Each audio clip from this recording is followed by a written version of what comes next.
Hello, everybody. Welcome to All Street Beat, episode 7. Welcome, welcome, welcome. Can everybody hear me okay?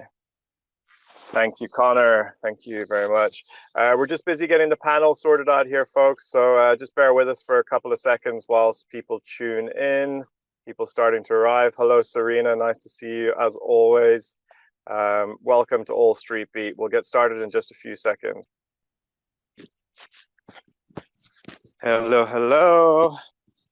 All Street Beat here, episode number 7. My name's Tim, and this is brought to you by, as always, by Commonwealth. Today is an exciting episode. It's I think, a topic that I'm hoping to get educated on, not one that I'm going to educate on as much. And it really is a bit of navel gazing in 2023. How do we look at launching new crypto projects into this market? So it's a really interesting topic. I'm excited. A great panel ahead of us. Panel's just getting sorted, so give me another 30 seconds and we'll get started. Hello again, everybody. Thanks for being so patient. We're just having a little bit of a technical issue trying to get the panel sorted out here, but it looks as though we are getting quite close. So my name's Tim, as I said.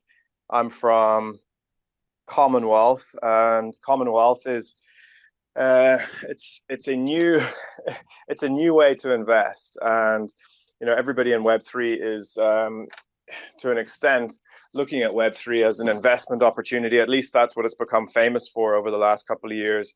For a long time, it's been difficult for people who are not connected, who are not accredited investors, who are not part of certain networks, to be able to get access to the same high value investment opportunities that otherwise sort of people in privileged positions are able to get access to.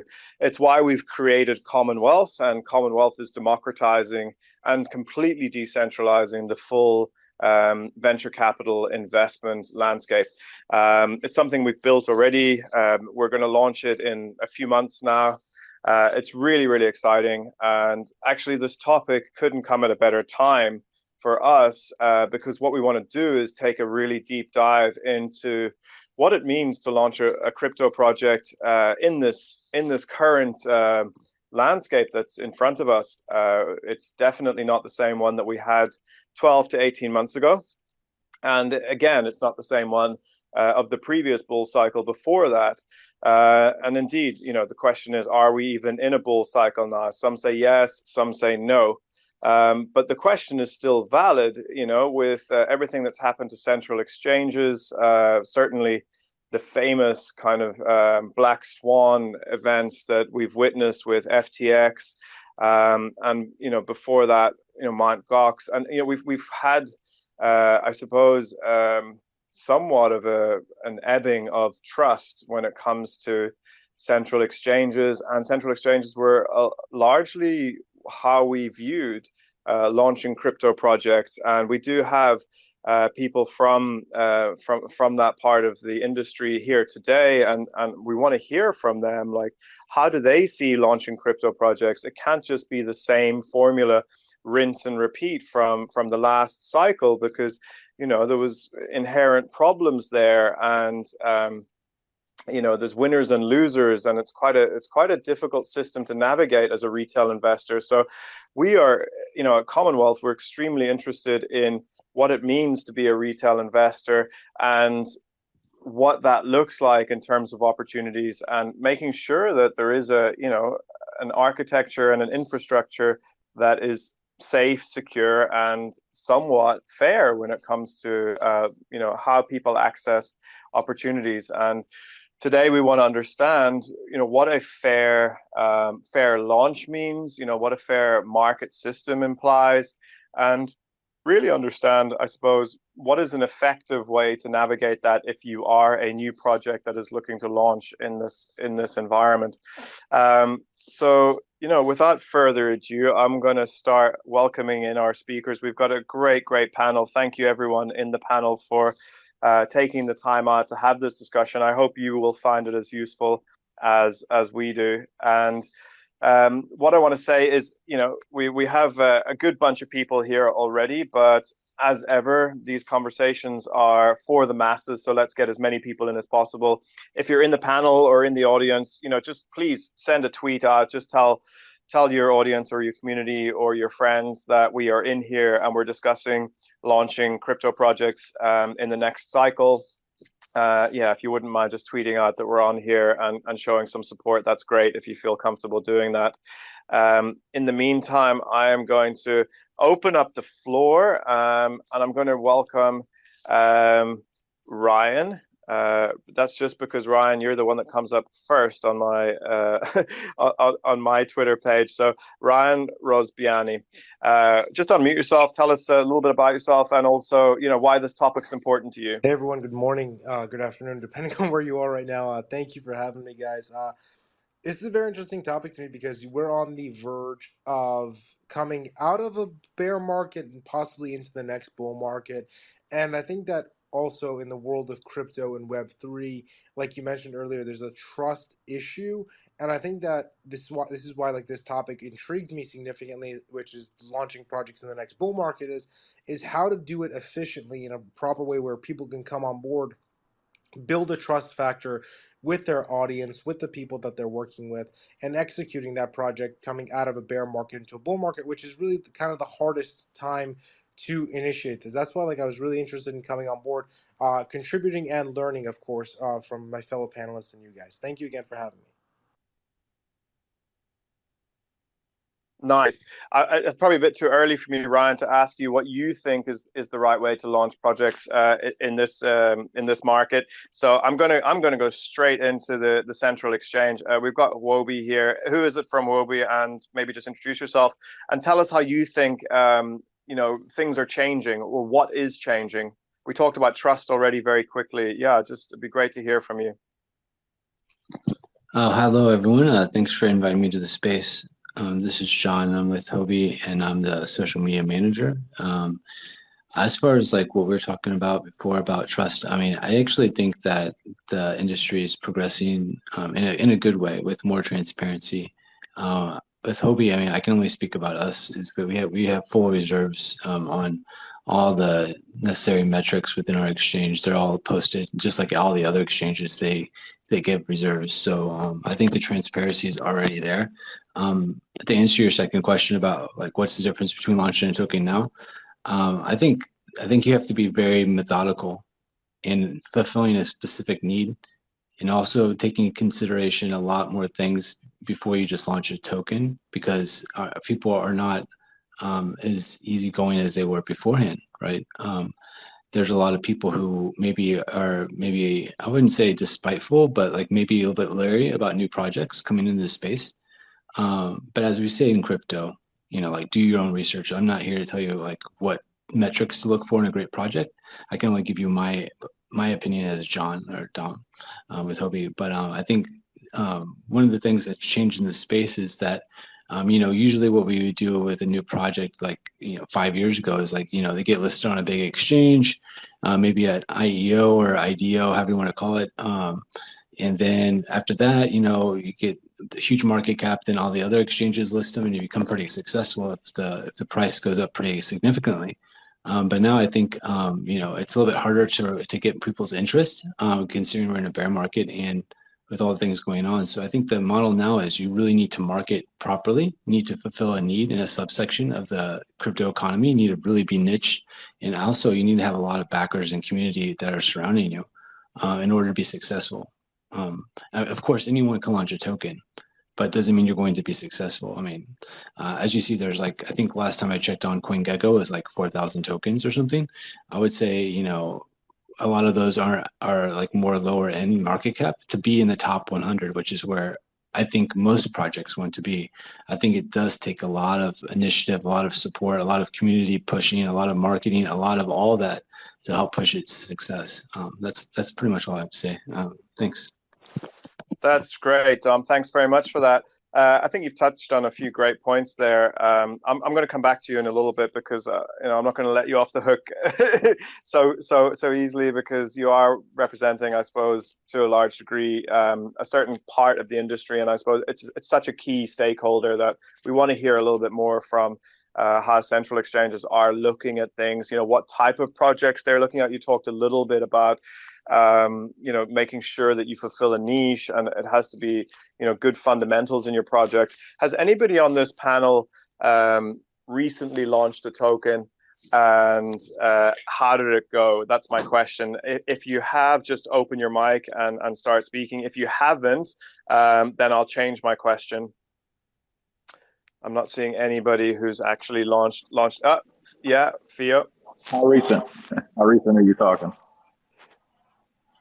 Hey, We were March of 2020. March of 2020. Okay, yeah, that's okay. Tell us how that went, and what your, let's say, like roughly what your strategy was and your playbook, and then we can also ask you a little bit about what you learned from that.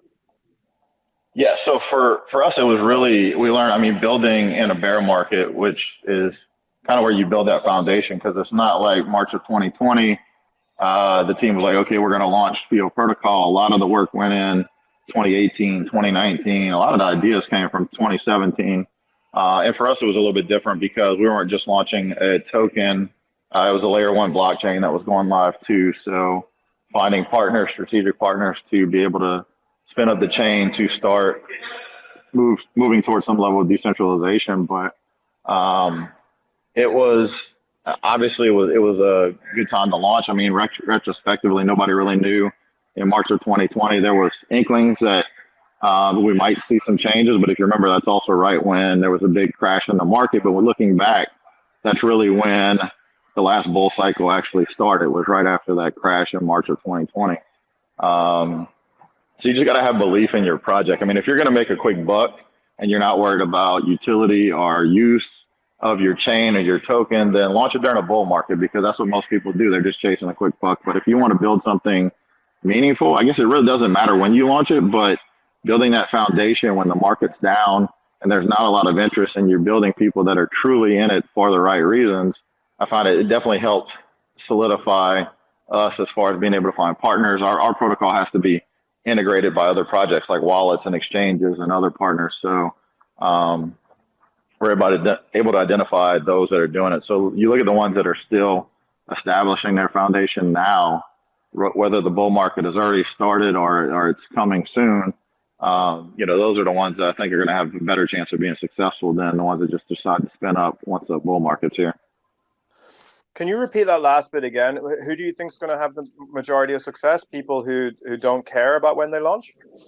Right. And don't care when they launch. It's not really, if you're not worried about a token price right now, because there's some projects that I guarantee are probably holding off on launching a token because they want to launch it in better market conditions. But a lot of those are just worried about price. I could be wrong. Maybe there's a different perspective there, but I feel like the ones that are building right now during this bear market, they've been building through late last year, early this year. Those are the ones that I think are going to have better success, as long as they're also focused on building community as well. And but it really comes. I'm sorry. You go ahead. No, it just leads me to the question. I mean, obviously, I agree with you fundamentally, right? And like I said, Commonwealth is really on the precipice of launching both its token and its application. But I also know that there's a graveyard out there that is lined with projects that had really good use cases, or still have very good use cases indeed, but their token has zero kind of prominence or notoriety because they haven't been able to launch into good conditions, or for whatever reason they didn't spend enough money attracting a huge tier one exchange, or haven't got successful market makers, or whatever it was that was missing in their formula, maybe deliberately or by accident. They haven't managed to get any traction with their token, right? And that is a huge part of what ultimately we deem a successful crypto project at the moment. And we can discuss the merits of that, ad nauseum. Should we be attaching, the value of a crypto project to its token, or is there other ways we should be looking at these ventures? But because the token is so heavily linked to demand, then we're sort of equating demand for that token with the relative interest in that product, that service, or whatever it is. So my point is, does it not go hand in hand with launching a token into good conditions or in a successful way, by hook or by crook? And that's a bit controversial, because there's quite a lot of crook, I suppose, activity that plagues us in this industry. But if you take the principled route and decide, no, listen, I want my utility to speak for itself. I want my first principles, my fundamentals to really be at the forefront of my marketing messaging, and then nobody cares about your token, then you might also just have a doomed timeline anyway as a crypto project. So I suppose, where do you strike that balance? And is there any good examples that you can think of recently of projects that have launched which have both a good product or a good utility, and also have been successful in launching their token? Is anybody wanting to speak to that? I am not a token project. I'm an NFT project, but I'm very much, I'm Neo Films. I'm Aaron, I'm the founder.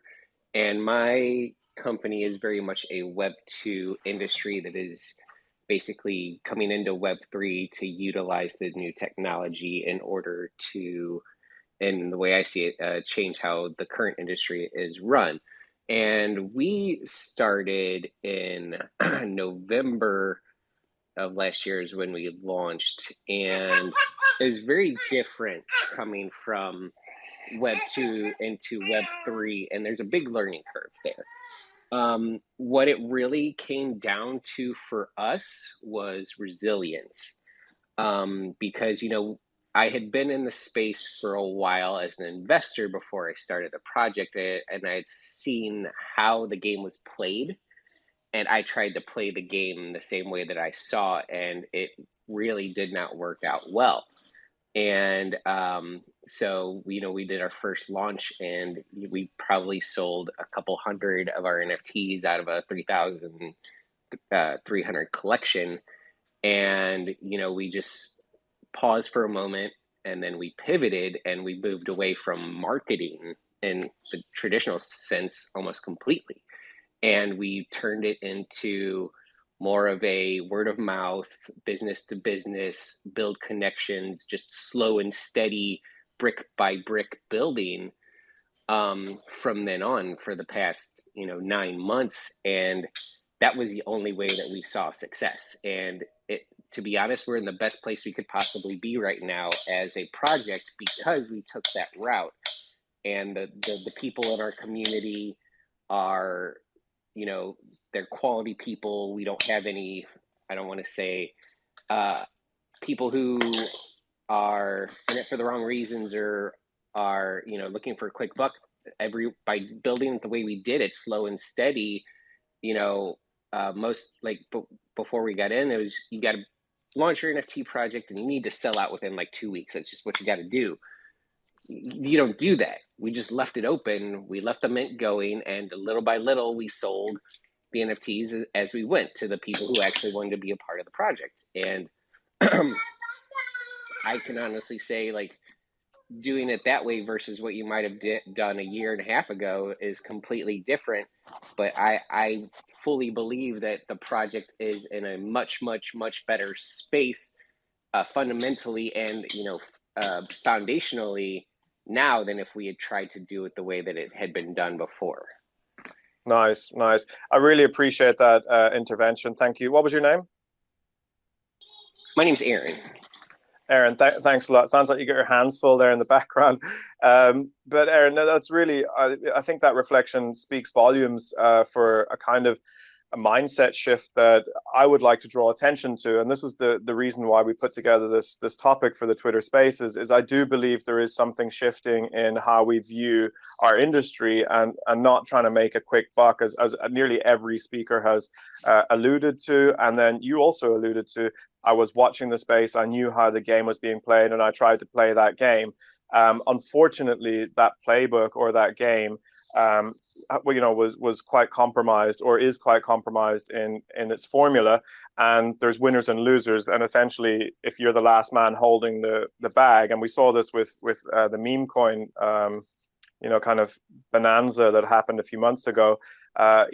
None of those projects, except for one or two, have become any kind of sustainable tokenomics model or ecosystem where you can actually trade that token and be relatively secure. The rest were literally just playing hot potato, and that's not sustainable, and that's not how you want the industry to run, because otherwise everyone's just going to copy paste that formula and try to outsmart everyone else, and ultimately you're not going to have a sustainable industry to fall back on.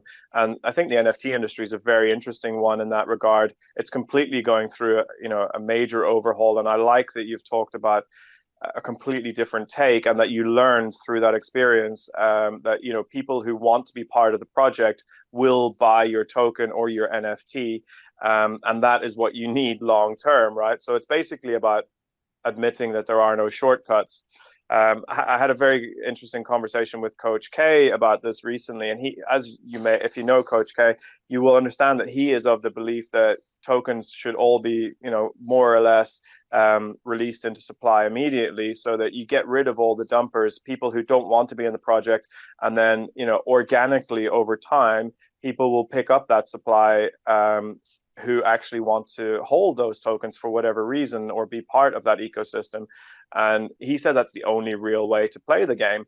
Now, there's a lot of controversial points in there, and of course, many might not survive, through that experience. But there is something fundamental in there, and it mirrors what Aaron just said, is that people who want to hold your token will hold your token. People who don't want to hold your token will ultimately sell it at the first opportunity they can, right? So I think there's a lot of stuff to unpack here. Chandra, would you like to give us the benefit of your insight? What do you think? Where do you think we're headed now with launches, and what would you recommend people do to launch successfully? Hey, first of all, thanks for having me as a part of this panel. My name is Chandra. I'm the founder of Portal DeFi. We are building a cross-chain DEX protocol to tackle some of the risks that our host has intimated with regards to custodial risk, legal risks, etc. With respect to timing the market, I think it's a very difficult thing to do as an entrepreneur, as a founder, as an engineer working on your project. You always have technical risk, you have market risk, you have scaling risk. In addition to that, if you have to factor in how to time the market, it's an additional thing you have to worry about. And there are no shortcuts to it, I don't think. And I agree with the previous speaker that you have to keep building utility, follow the same first principles, like who's using the thing, how many people are using it, how are you acquiring them. The same basics apply. And when you do all of the right things and you happen to get lucky, or when you happen to last long enough to see an uptake in interest in this space, a lot of people are interested, then you'll know.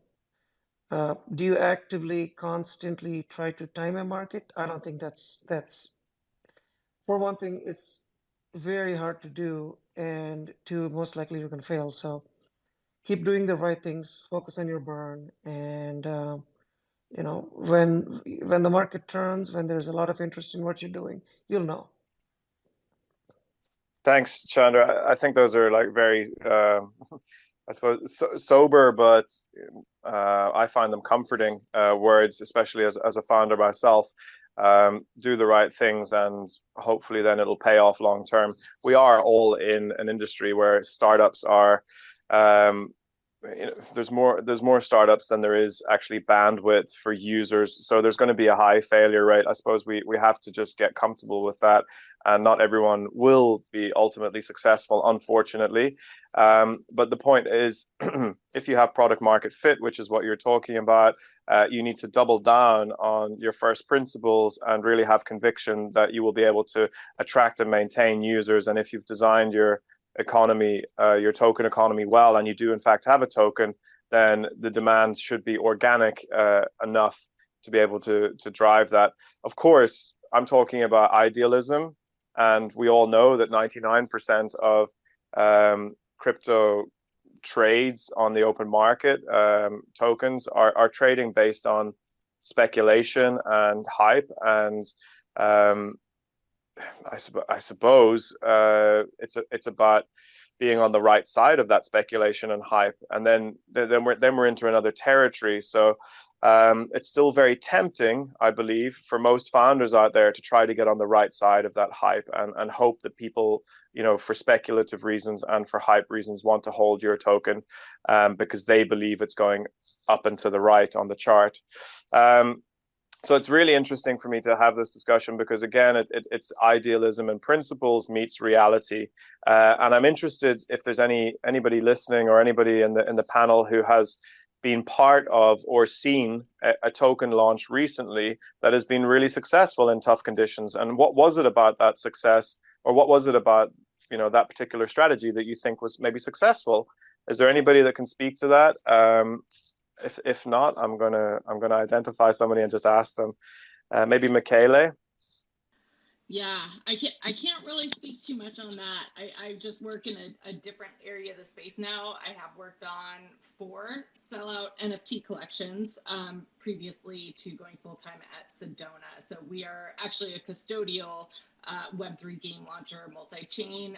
I heard I think Hubi talking earlier. I'd be interested to chat with you about being an exchange partner in the future. But yeah, one of the things just more generally on the conversation is like all of the NFT projects that I have worked for have been super ethical actors, right? No fake followers, no fake hype, not giving top influencers an allocation of mint so they can pump and dump on everyone and getting all this kind of like fake promo and hype around it.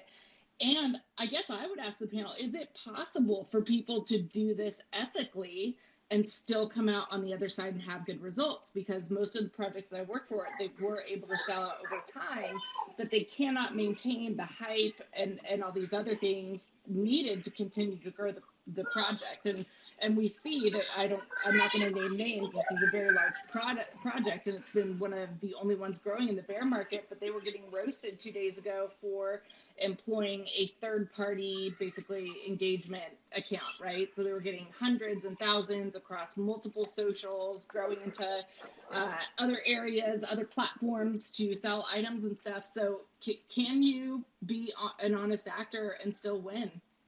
That's what I'd be interested to hear. Thanks, Michele. That's a great point. Who's speaking? Go ahead. This is Aaron with Neo, and it's the only way that's worked for me.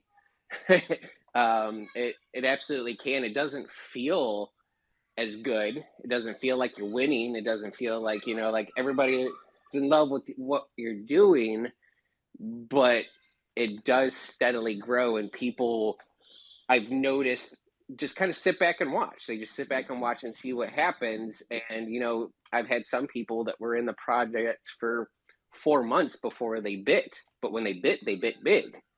So it's the only way this worked for me. I like I said, I tried using marketers and doing it the old way, and it failed miserably. So doing it the slow and steady way is the only way that's worked for me. Thanks, Aaron. I think what you're saying then in response to Michele or is it Michelle? Sorry, I don't know. It's Michelle. Michelle, I was somewhere in between. So what you're saying is in response to Michele's question is that not only can it work? It's the only strategy that actually was effective for you. So like the old the old inverted commas playbook wasn't being successful for you. I'm interested to hear from Adam on this, and maybe Adam, you're also getting your hand up in response to my previous question. So either track you can pursue. Go ahead, Adam. Sure. Hey, thanks for having me. So I was actually raising my hand in your previous question in regards to projects that have been successful. We're seeing a general theme that people are gravitating toward with revenue sharing. It seems to be like, I don't know if it's just like the hot thing at the moment, but it's going well. And there's like 10 new revenue sharing projects that I was informed about today that are popping up. You know how it is in this space, like somebody does it well, and then there's like the few that were also doing it well prior to the first one doing well, and then there's all the copycats that kind of like flooded. But revenue sharing seems to be a big theme. I'm not sure if that's going to be a sustainable theme going into the bull market, though, because I'm just not sure how that's going to be looked at from the eyes of the SEC. Revenue sharing tokens are definitely going to be securities, so that means the teams need to stay anon, and it also means that exchanges probably need to stay away from them. And if you're not listed on exchanges, I'm not sure how you're going to be successful in a bull run. So I have some issues and some questions regarding that. But that seems to be like, if you're wondering like what's successful right now in this bear market, people like the idea of the revenues. Like GMX started it.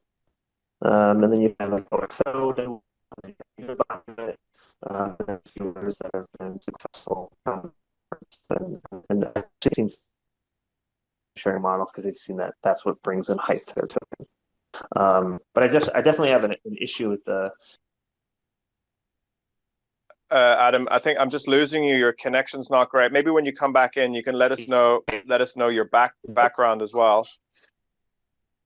Just maybe check your connection there on that side. So Adam's basically saying, yeah, I agree, Adam, especially AI related, anything that's got AI or a bot connected to it and is generating revenue seems to be a really big thematic right now. But what is it that's behind that is the question. And, you know, the revenue is a huge part of that because that's, you know, fundamentally driving some intrinsic value. And I suppose the intrinsic value, and you know, that is something that we should all look for whenever we're looking to back a token or back a crypto project. So you know, I can resonate with that, and even if it's not AI or it's not this particular thematic that's getting all of the notoriety, what we probably are saying here, and I'd like to hear from the other speakers as well, is anything that has a very identifiable use case and is generating use and is generating transactions, and those transactions are accruing value to the token, then that's interesting. So this one became famous quickly, but hopefully that's a sign that we're becoming smarter as an industry in terms of what we back and what we invest in. I do agree with you on the securities and the compliance side of things. That is another angle to look at. But linking to the previous interventions as well, what is ethical? I'm also interested to understand that. Like, where are the red lines with that? Because, you know, as we normalize a lot of practices in our industry, you know, market making has, you know, a very, very solid role in crypto, and you know, a lot of people have issues with that. A lot of people have no issues with it. So, but again, liquidity dominates when it comes to launching a token. If you have no liquidity on the chain that you're in, and if you have no volumes that are, you know, your token's not generating any volume, then essentially it's deemed as a poor token. So, do you artificially, you know, kind of stimulate that, or is that like a red line for everybody? I'm interested to hear more on this. For Makar, I don't know if you have an opinion on that, or you know, where do you stand on the conversation so far? Just listening. Yeah, I got some points about listing the token, and we're working on it now because will be listing in few months. And first of all, we are working on utility of our token and deflation model. And for the success, I guess you need to get a lot of users to your ecosystem. Also, huge efforts from the marketing side, and also the right way of doing market making. And in my opinion, that is the way to get a great listing. And if we're talking about listing new tokens with some success rate, on my mind, there is Arkham token that was listed like maybe 1 week ago, and there was a huge drop, and they got a lot of liquidity to not to dump token so much. And for now, 1 week passed, we see the same numbers, and on this market, on such markets, it's really success. Okay, yeah, I think pretty fundamental, and yeah, I don't disagree with anything you said. I see TVK is here, and that's an interesting one. I want to hear from you. I've also loved having you on the previous spaces. TVK for me is a very interesting case. It's a token that I've followed personally for a couple of years now, and I bought quite a large bag relative to me for my sizing way back in the peak of the bull. So I think it was around 40 cents, if I'm not mistaken. And it's not trading there anymore. But it was a very successful trading token at the time, and it is one of the ones I believe that does have strong utility and a good use case behind it. But I suppose the question I would put to TVK now is, if you were launching your token now, knowing everything you know, what would you advise people to do? I think some real important things, with a project, but relates to the token as well. And thank you so much for having us on again. I'm sorry, but my name's Travis. Love coming on your spaces, and appreciate the invite. But with a project, and also relates to the token, is really giving a reason to come, a reason to stay, and a reason to come back. Creating a utility or an actual need for your token past speculation, especially in a bear market where liquidity gets so tight and people are being a lot more careful with their investments. They're not necessarily going out on as many of the speculative investments as when liquidity is flush, like in a bull market. So some of those things to keep in mind. I think the market cap you launch at can be very crucial as well. If you launch at a market cap way too high, we all know what's going to happen. If you launch it too low, you may not have the funds that you're trying to raise to fulfill your project or complete it. So really kind of finding that good balance and making sure you put yourself in a good place where you're giving yourself enough runway to complete your goals or to get yourself to a good point for maybe a future raise or something along those lines. But at the same time, not going with too high of a market cap, because especially in a bear market, I think it can put a lot of negative and sometimes unfair assumptions towards your project in that way, because everyone knows token price usually is the indicator, at least in this market, as to success of a project in a lot of cases. Okay, and then let me ask you this. If you were launching your token now, would you pay extra funding and sort of approach tier one central exchanges, or would you be like a bit more first principles about things and say, no, listen, I want as much decentralization as possible, and I want this to be trading on dexes? Where do you stand with that whole kind of debate? We have seen a lot more liquidity move towards dexes with the fall of the FTX, and I think it's all-time high in terms of total value locked in the DeFi ecosystem. So where do you stand on that? Yeah, I think it really kind of depends on what the token, what the project is. Tier one exchanges, getting listed on a tier one exchange today probably isn't going to have a ton of impact because of the market we're in. However, getting launched on a tier one exchange today can set you up real nice for when the bull market comes around, the markets come back. We know that's easy access point for a lot of people, not just in purchasing or buying or selling a token, but just an exposure in general. I know a lot of people that's how they'll find projects, is through their Binance or their Coinbase or their Huobi or whatever exchange it may be that they go through. So I think it's really kind of up to what the project's goal and need really is. I don't personally think that a project that's kind of tight on funding, tight on budget, trying to make their dollars stretch as far as possible. I don't know if launching into a tier one exchange today or paying, an exorbitant listing fee, putting aside part of your large budget for that will give you a necessarily huge impact today. But in the bull market, it's completely different, as we know. So I would personally say if you're, if you've got the funds to do it and you've got plenty of runway, then it's a great way to set yourself up. If you've got areas where those funds can probably go to build out your platform to a better point for mass market or for more of the market to come into it later, I think that should be more of the focus personally, and leave it on the DEXs and DeFi exchanges, especially because there's, like you said, so much liquidity and so much action kind of going into those. 100%. I think this is a good time to invite Wobie back in and just ask, what do you make of everything that's been said so far? I also want to ask a little bit controversially. I have heard that sometimes central exchanges are guilty, and I don't know if it's true.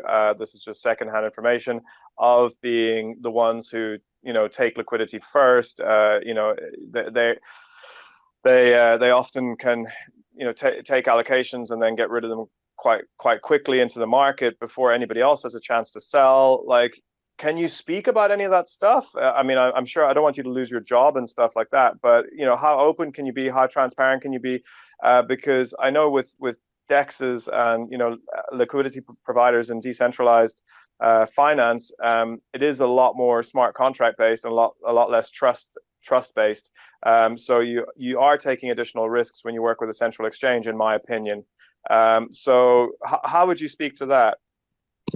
Yeah, so I have something to piggyback on what the previous person said. So I think a lot of people are misguided about the market itself as far as DeFi versus CeFi.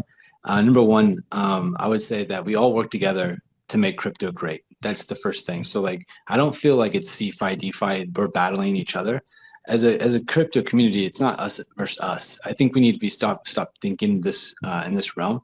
Actually, what we should do is come together as a community and help bring crypto to the masses. That's the whole point of crypto, is to bring adoption. So as far as talking negatively about CeFi versus DeFi, I don't think that's even a conversation to talk about. But I do have two things I want to mention regarding what the other person said. Regarding CeFi exchanges, like Hobie, I think we also have to think about security. So I think a lot of people right now are saying DeFi is have a lot of total volume lock. But I have to say something in regards to that, is because I had to say negative, but Hobie has been around since 2013. So we're one of the oldest crypto exchanges, never had a security incident. And if you look at some of the CeFi exchanges, we're one of the oldest. So that's number one. Number two is DeFi exchanges. Who do you call when something bad happens? How many times have we had a bridge exploited? How many times have we had to hack on a DeFi exchange or a DeFi protocol? I mean, it happens. I think if you look up the stats, I don't have the stats in front of me, but it's a lot, right? So when that happens, who do you guys call?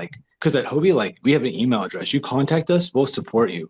But I think that's a really big aspect that right now people are missing, is they think, CeFi exchanges, there's a lot of trust. But actually, I think the complete opposite. I think when someone builds this DeFi exchange, who do you know who built that? It's audited, but who's to say? Do you have a customer service number to these people? And if so, did you send them an email, something went happen? Do you think they're gonna do anything to help you? I don't know about you, but I'd rather have a support email, someone I can contact directly, than having some person that just built a random DeFi exchange that hopefully they'll return my email. Because people know who runs these certain exchanges. There's a figurehead usually, but for DeFi, if someone messes up a code, then that's just the way it is. Hey, I don't disagree with everything you said in any shape or form, and I definitely don't want to make this a polarized discussion about whether centralization or central exchanges are better than decentralized exchanges. It's really not about that. I'm just looking at it from the perspective of a project that's got the choice in front of them, which I do right now. We've got Commonwealth. We're bringing it to market very, very soon, and we're having this debate. Do we cough up and do we go for tier one exchanges? Do we court them? Do we spend the money? there is this kind of narrative out there as well that you have to navigate whenever you're a first principles crypto project and you are working with a central exchange. You do need to be able to justify that and talk to your community about that, why you've taken on board that approach, that strategy. So even though I don't want to engage in the mass debate of central versus decentralization, I am aware that it does exist. You can't be too naive. So, but the question is just more like, it was really well put actually by one of the panelists.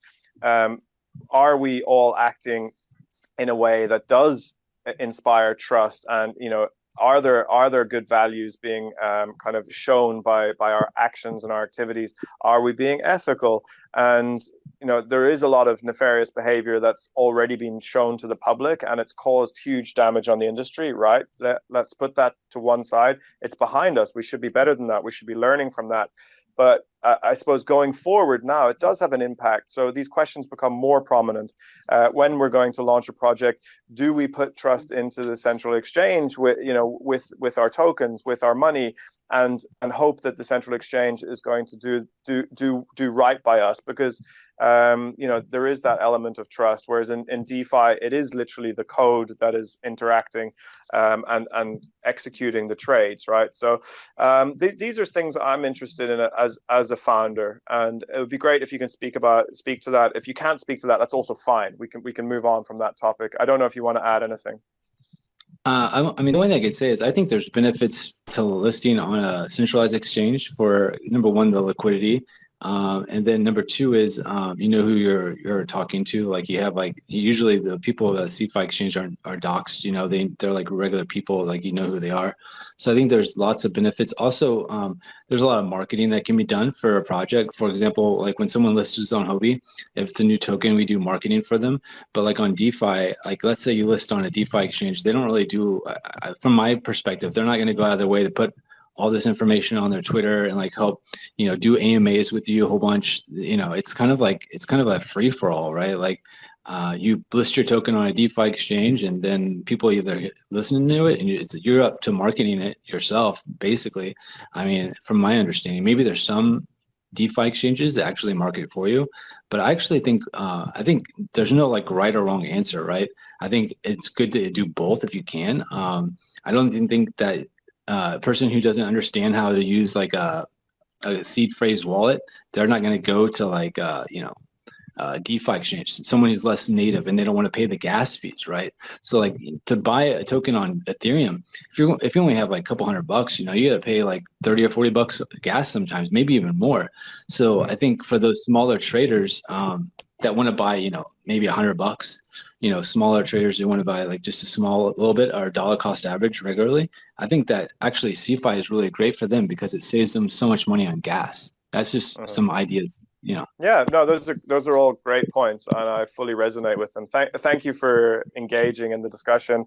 I actually love those responses, and that would make me consider, the benefits of being on a central exchange. So you're absolutely right, especially because we're on Ethereum right now, but we are looking at layer 2 solutions because of the fee issues that you talked about. Even though most of the liquidity in DeFi is on Ethereum, so really interesting points. Thanks very much for that. I want to talk about launch pads as well. I mean, do the speakers here have experience with working with launch pads?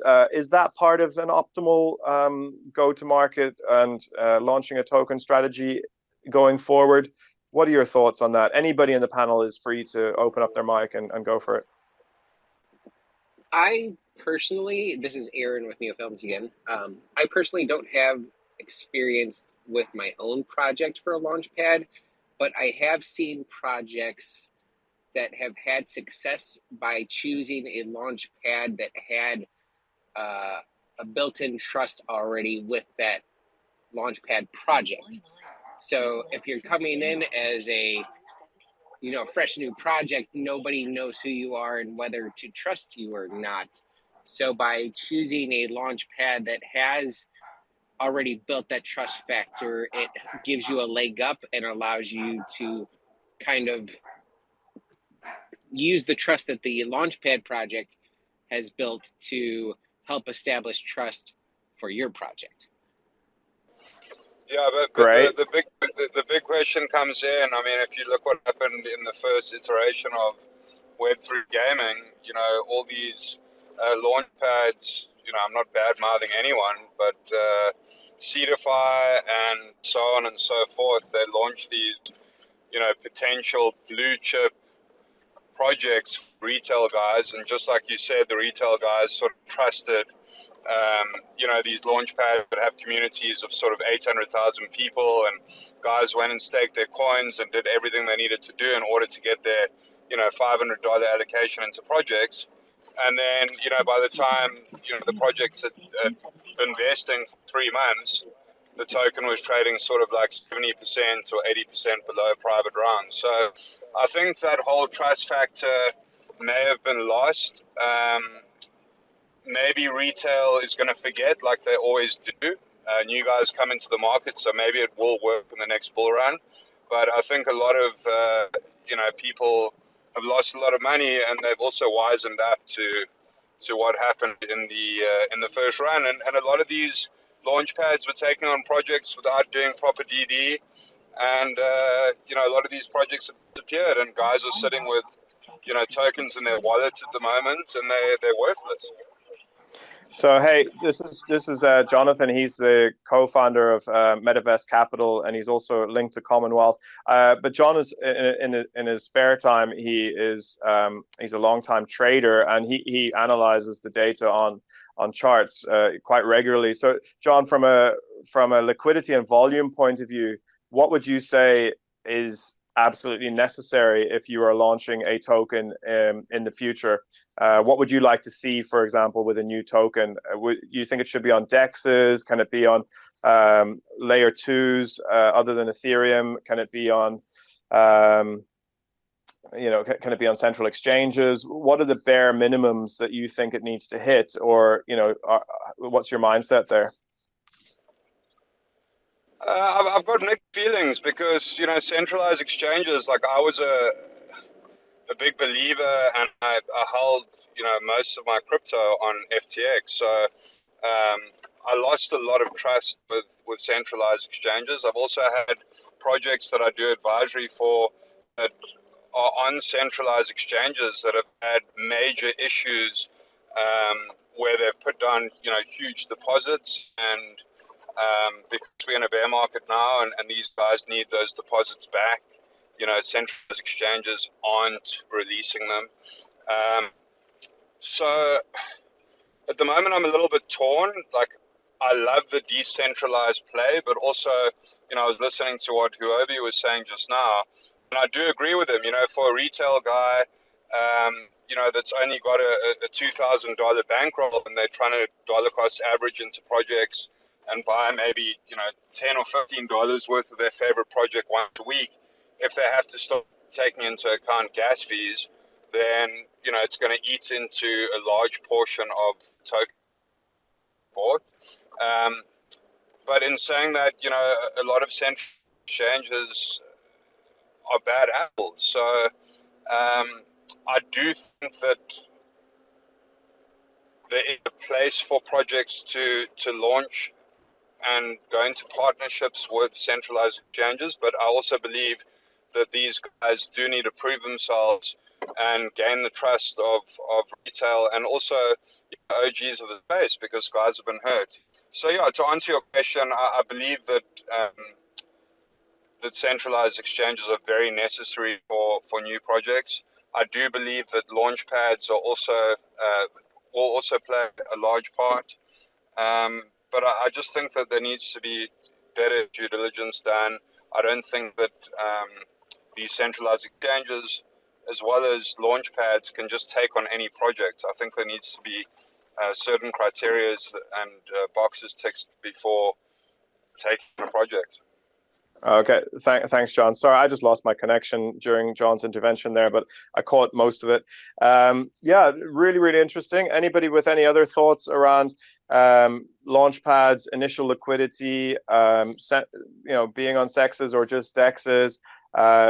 Anybody else that in the panel right now has anything to add over I suppose what they think is going to be different this time around. Now we're launching projects. We've covered a lot of ground already. I think we've heard great examples of people who have launched projects trying the traditional route with, like hype and marketing focused and trying to get people to FOMO in, and, met the limits of that in a bad market and just went back to, kind of good business practice of, driving business development, partnerships, organic growth, and it is paying off now. So I love that example. I think I'm going to shout from the rooftops about that after the spaces. It's going to be front and center in my summary. But does that mean that we all just launch a token and just say to hell with it? Whatever happens, happens. And I want organic supply and organic demand to meet in the middle, and the market will determine the price of this token, and ultimately utility and fundamentals will determine how this token performs long term. My only question that just I keep coming back to is, if your launch is so bad, and or even nobody knows about you, are you going to be able to survive? Is your project going to be able to survive that? Will you have enough liquidity and enough capital in your project to get to the point where you have enough user traction and revenue generation to sustain yourself? That's the one thing. And second of all, is anyone ever going to trust your token after looking at a chart where it just launches and just goes straight to zero and has no volume? These are the real challenges that face founders right now, and I love the idea that we can be very kind of first principles about things, and we can really try to find organic price discovery, but I do see the limits. I'm not going to lie. Has anybody got any thoughts on that?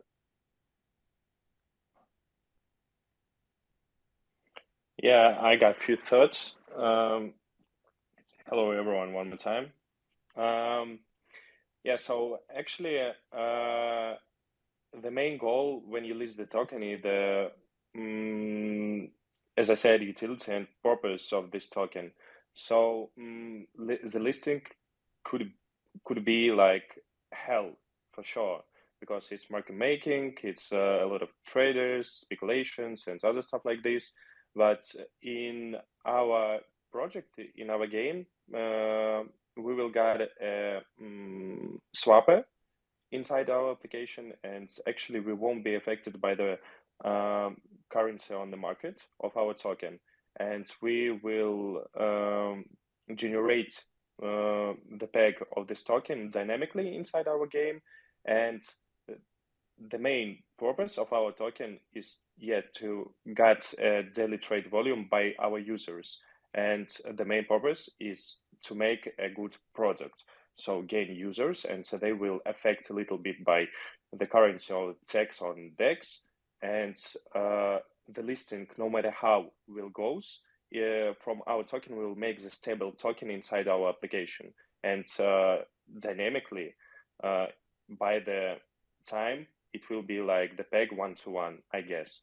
So it's my opinion, and it's our way of doing economic inside our game through the token.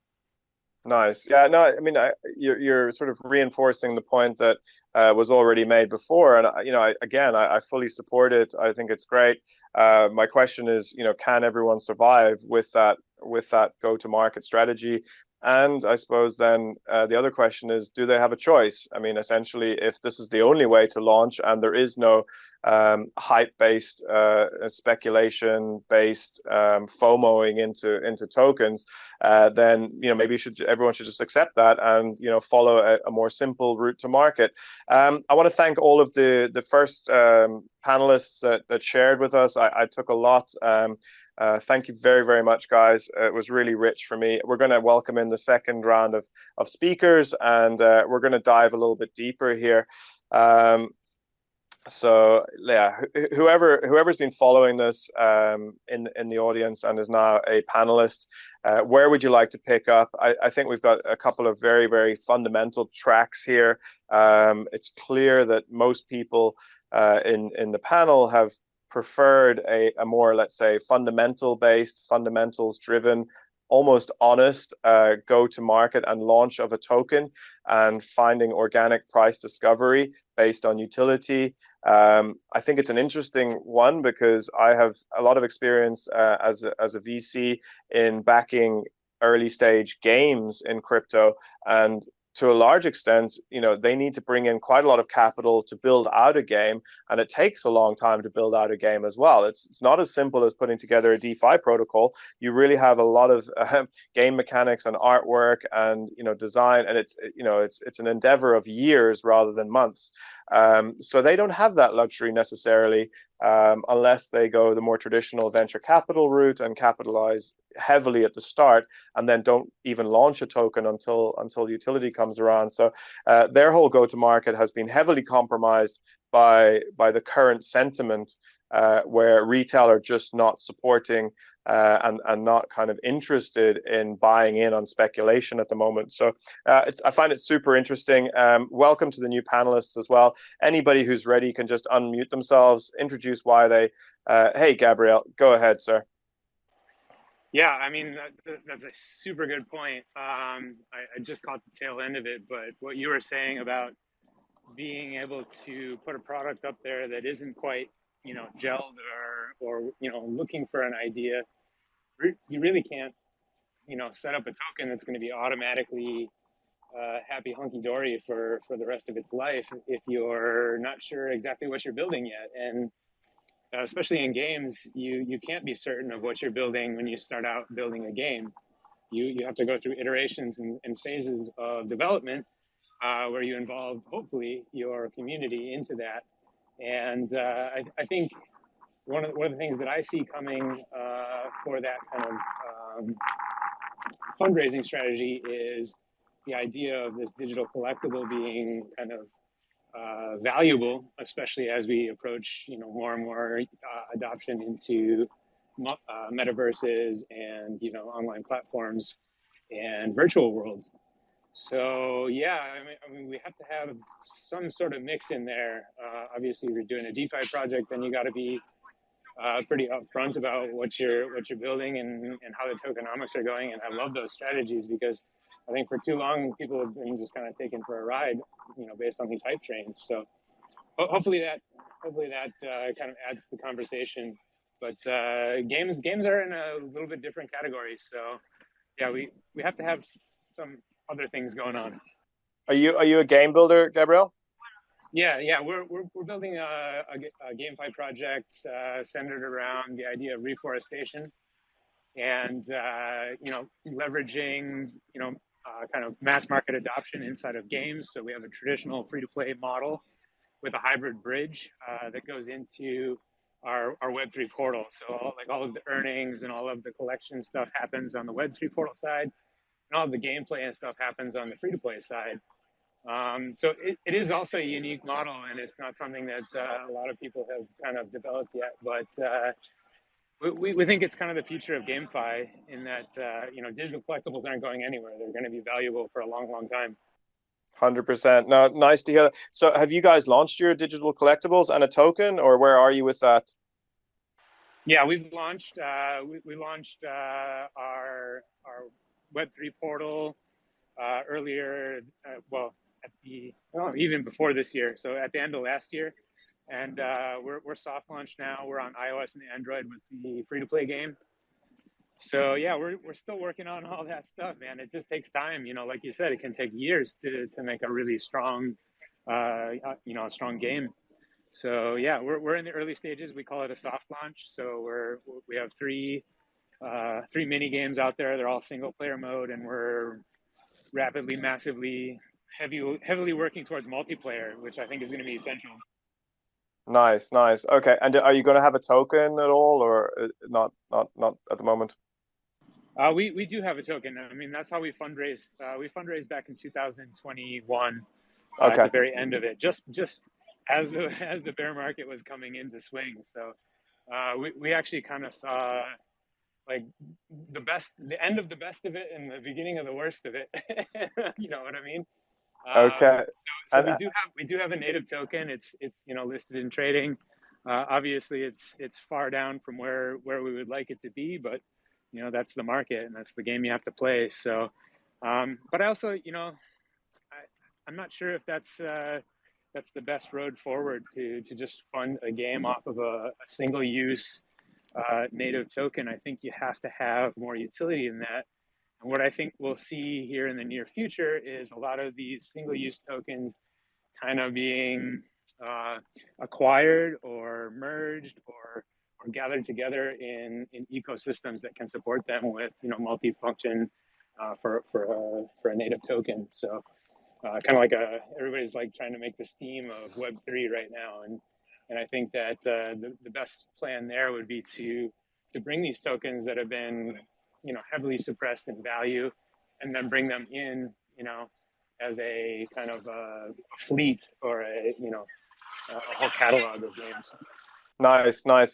You actually answered the question I was going to ask you, which was what sort of advice would you give somebody who is in your shoes, now, like facing the prospect of needing to raise and also launch a token? Well, I mean, let's just say the needs are that it's brutal right now. Yeah.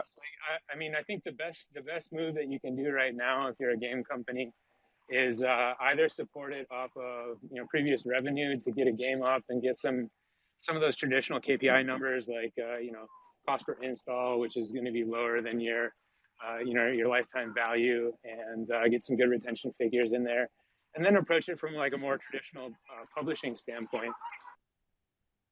Yeah, got you, Gabrielle. Thanks. I think it was also very well said by TVL, and they were saying, listen, you need to get people in, give them a reason to come. Sorry, TVK, not TVL, TVK. Give people a reason to come, a reason to stay, and a reason to come back. These are fundamentals. Ajit, you've had your hand up for a while. What did you want to say, brother? Hey, thank you very much for having me here.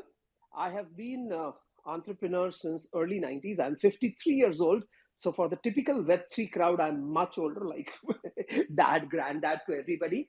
But I have spent the last couple of years as advisor to projects. Prior to that, I used to be CEO to Zeppay. Zeppay was India's largest crypto exchange. And I have been investor in projects since 2016-17, which was the first crypto token bull market, and then, of course, the 21. And my view on this whole thing is that we have to distinguish between infrastructure projects and application projects. So for instance, would be an application project. If you look at other than meme coins and coins which really caught the market trend, the largest amounts of money, by amounts, I don't mean percentage, but in millions and billions of dollars, were made at the infrastructure level, where there is now a doubt whether the world needs yet another layer one, where the world needs yet another infrastructural project. I have a view on that, which we will unfold over the next hour. And the second thing is about applications, such as games that we talked about. And there I feel that when I first became advisor to crypto projects beginning August 20, for the first year and a half, almost all my projects, barring one, actually fundraised using tokens. But if we look at the last year and a half, about 3/4 of them are fundraising actually using equity as opposed to using tokens. And that is because of what the market is supporting. Because the non-crypto larger VCs, traditional VCs, are having a significantly, dramatically lowered appetite for tokens. So that is what my experience has been. And the crypto VCs, frankly, are running out of money. They can't sell their older tokens. They anyway did not have as much money as traditional tokens. So launching the project in the next bull market, I'm going to extrapolate the last two bull markets. So the 2016-17 bull market really was when all these new coins, which eventually could turn out to be very valuable coins like Polygon, Solana, what have you, or shit coins or scam coins, whatever they turned out to be, but it was good game to play. People made a lot of money. You look at 2021, what we saw was much superior quality projects coming in compared to 2017, but they still did not meet the business criteria of being sufficiently differentiated. So we would have dozens of new DEXs, dozens of new NFT marketplaces and the likes coming in. I think that the next bull market will require that one additional feature, that other than being Web3, that is Web3 people building for Web3 people, we are going to need fundamentals to be in place. So if you're a Web3 game, the game should be P2E, namely play to enjoy, just because it is P2E, namely play to earn, will not cut it.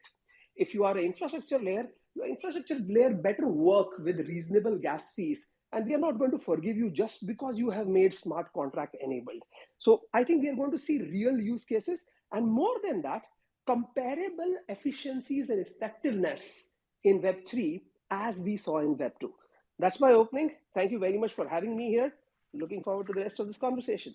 That was lovely, Ajit. Thank 100%, you. Ajit. 100%. Like VCs are already asking questions about CPI and user acquisition and retention figures and stuff, and that wasn't even part of the conversation back in 2021. So yeah, it's definitely evolving.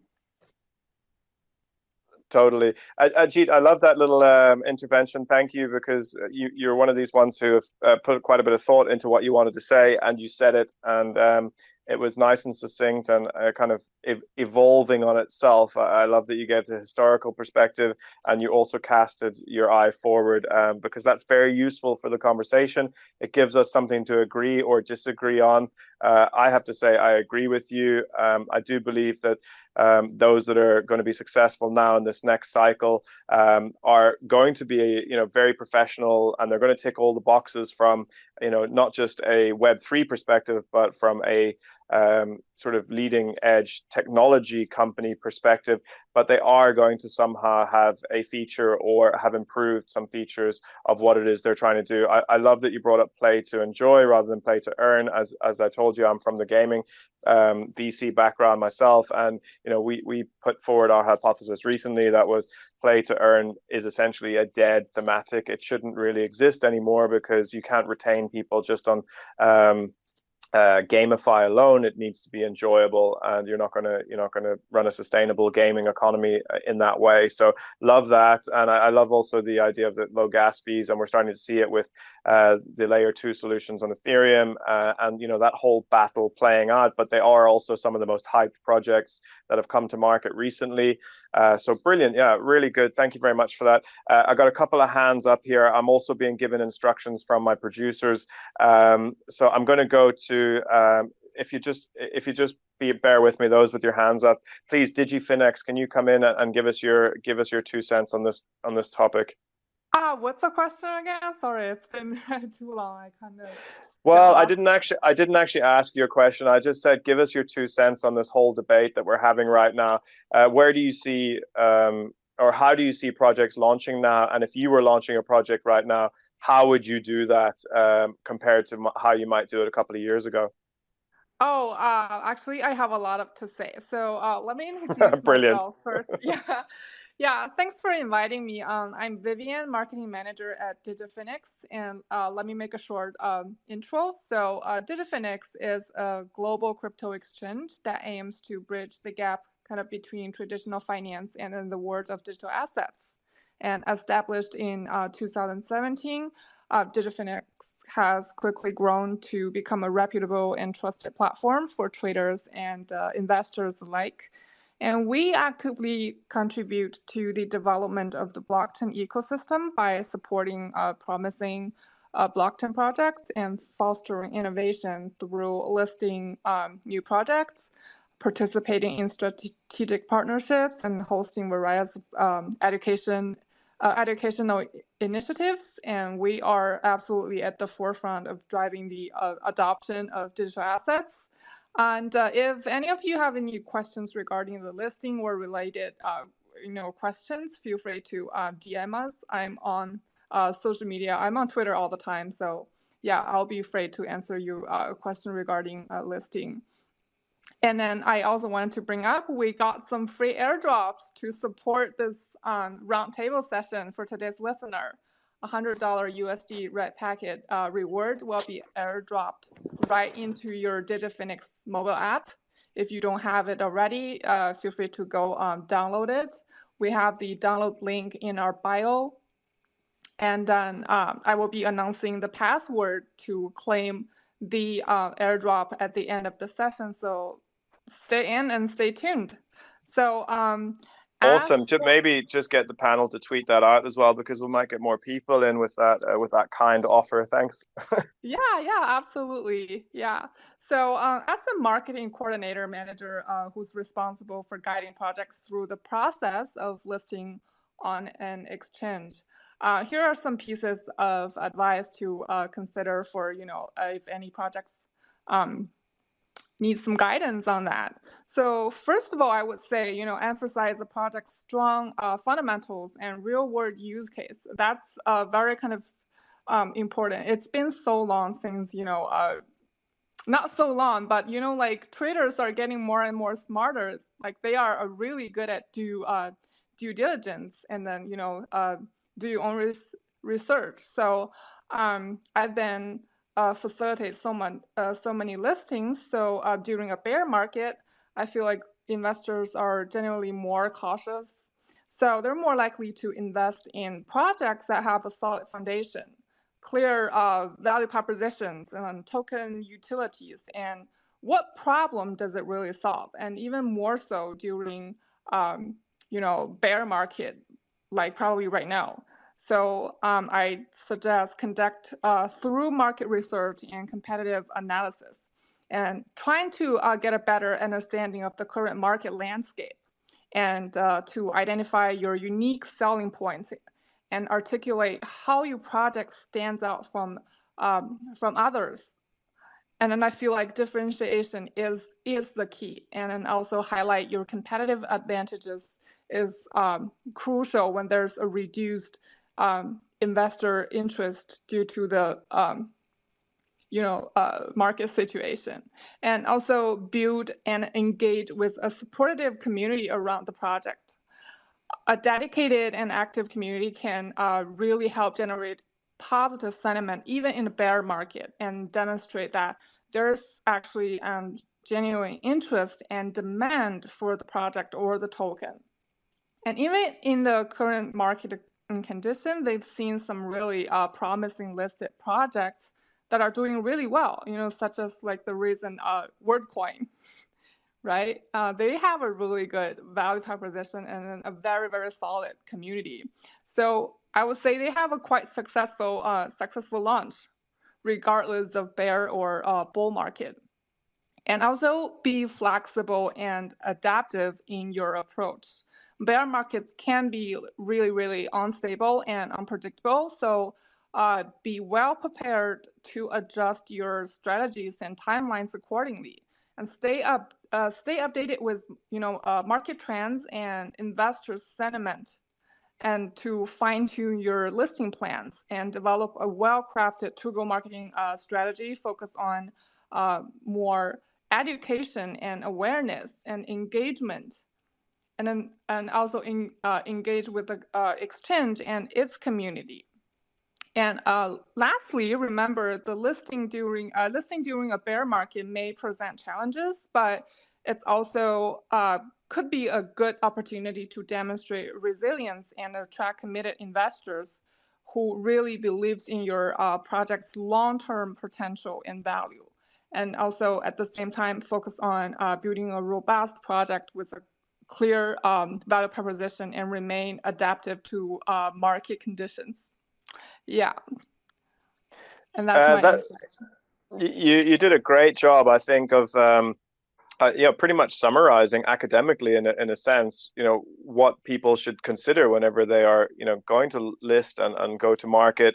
Everything really from, the business model, business plan to, even to, the marketing side of things, which is really, really good. I suppose I have a question for you, since you seem kind of very tuned into at least the theoretical side of it, and you also are working for an exchange, so you probably see a lot in terms of real world examples.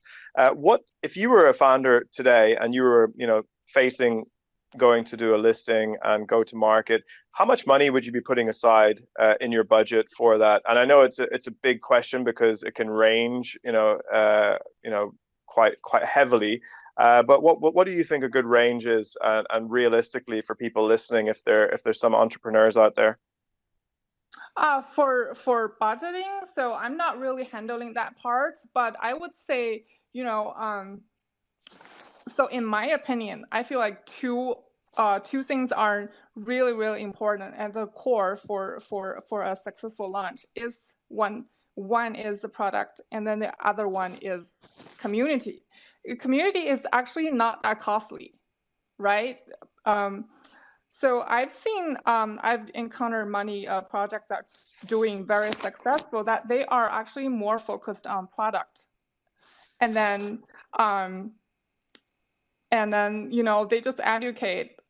So one really good example came to my mind is that when I first know about blockchain back in 2014 is actually Ripple.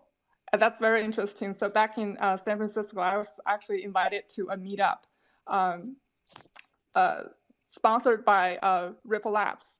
So they don't have big marketing campaigns or things like that, a big marketing budget. But what brought me attention to them is their community.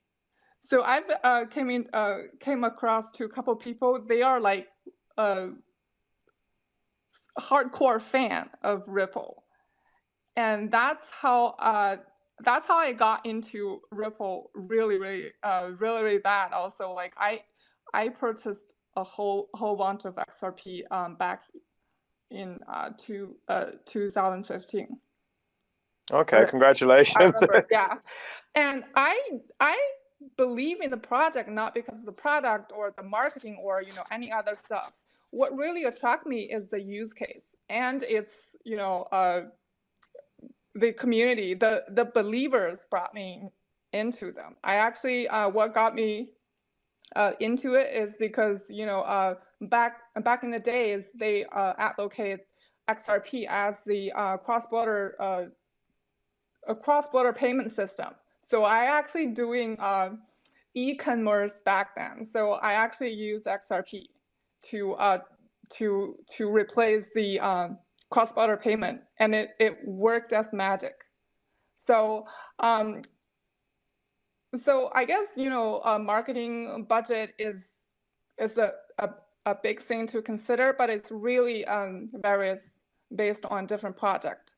So realistically speaking, I would say just focus more on the product, and then the use case and the education. And the community.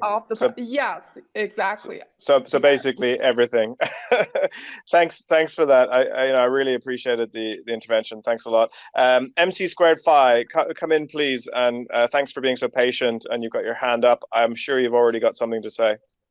No problem. Thanks for having me. My name is Chris from MC Squared Finance, and what I wanted to say is I think what we see as a trend now is that we have product before token, so that the protocols will launch first the product, show that it works, show the benefits and the value before they launch a token.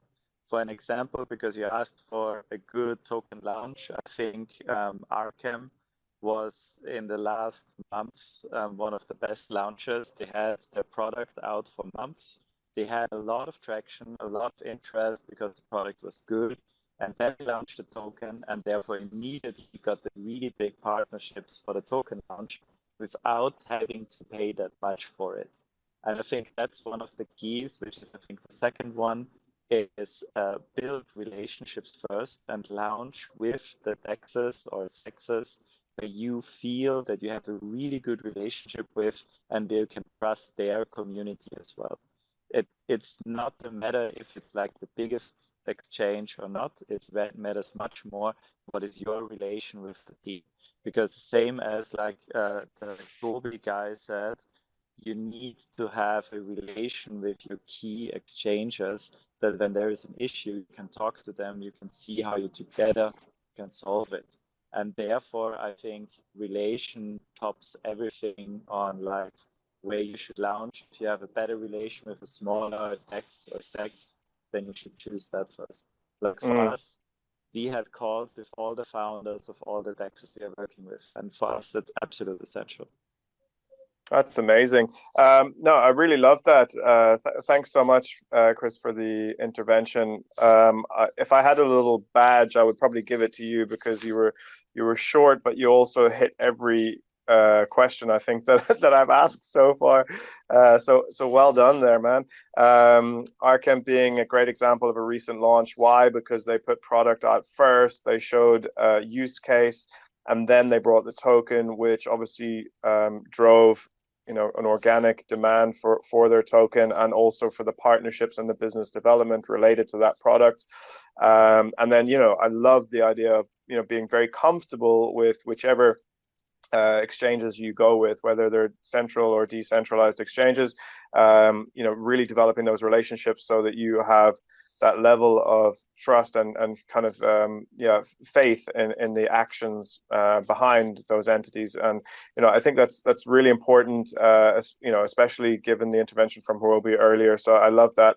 I don't think everybody has the luxury sometimes of being able to launch a product first, and that's something I think people should actually build into their their startup plans from the very beginning in terms of the fundraising. We have heard people talk about raising on equity already as a trend rather than tokens, mainly because VCs are dictating the terms, but also here because maybe a token comes later down the line, and what they need is investment in equity earlier on. So yeah, lovely intervention. Thank you very, very much for that.